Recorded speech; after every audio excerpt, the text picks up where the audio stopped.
Welcome to Newt's World Podcast on the iHeart Podcast Network, episode 11 of The Greatest American Inventions. Today, the device that connected the world. Not the internet, we've covered that. The device to put a phone in every pocket, on every continent, reaching people who had never had access to a landline. The mobile phone. On April 3rd, 1973, a Motorola engineer named Martin Cooper stood on a sidewalk on 6th Avenue in Midtown Manhattan, held up a device that weighed 2.5 pounds and stood 9 inches tall, and made a phone call. He called Joel Engel, the head of cellular research at Bell Labs, Motorola's chief rival in the race to build a handheld cellular phone, to tell him politely that Motorola had done it first. Cooper's prototype could make calls for about 30 minutes before the battery died, needed 10 hours to recharge, had no display, and did nothing except make and receive calls.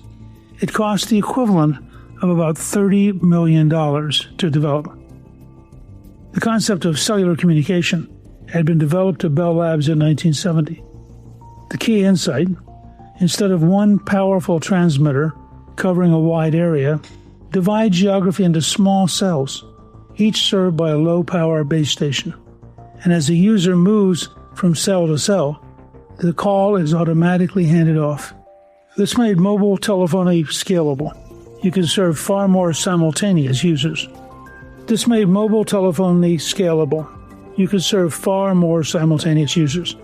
AT&T proposed to the FCC that they build a cellular network. The FCC allowed trials that included Motorola. The race was on. Motorola won the race to the portable handset. AT&T built most of the early network infrastructure. Commercial cellular service launched in Chicago in October 1983. The first commercial phone, the Motorola Dynatac 8000X, retailed for $3,995, roughly $12,000 today. A phone for wealthy business people.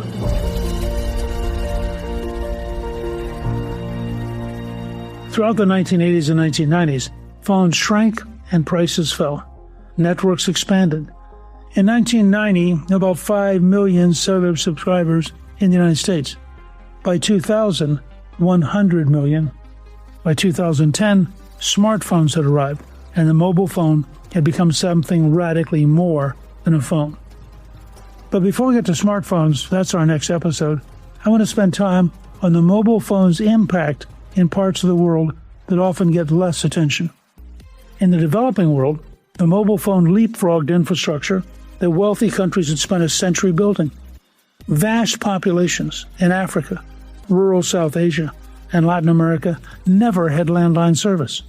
The economics of copper wire networks hadn't reached them. Then, in the 1990s and 2000s, mobile networks arrived. Cellular towers were far cheaper and faster to build than copper wire. Suddenly, people who had never had any phone had a mobile phone. The effects were immediate. Fishermen in Kerala, India, began calling ahead to ports to check prices rather than sailing to the nearest market and accepting whatever they could get. Fish prices became more uniform across the region, fishermen's profits increased, and consumer prices fell because information could flow.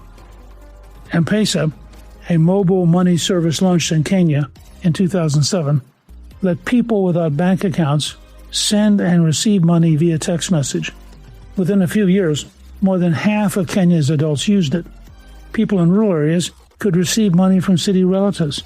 Small merchants could accept payment without cash. The unbanked became financially included for the first time.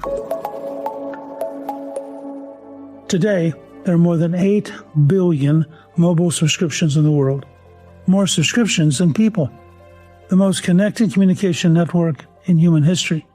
Built on a concept from Bell Labs and realized by a Motorola engineer on a New York sidewalk. Martin Cooper, now in his 90s, remains enthusiastic about mobile technology. He does express one regret: distracted walking. People staring at their phones while walking into traffic. He feels somehow personally responsible. Next time we reach the invention that merged the mobile phone, the personal computer, the internet, and the camera into a single device that 6 billion people now carry, the smartphone.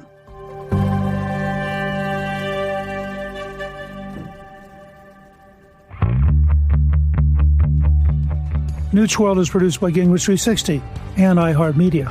Our executive producer is Garnsey Sloan. Our researcher is Rachel Peterson. Special thanks to the team at Gingrich 360. If you've been enjoying Newt's World, I hope you'll go to Apple Podcasts and both rate us with 5 stars and give us a review so others can learn what it's all about. Join me on Substack at Gingrich360.net. I'm Newt Gingrich. This is Newt's World.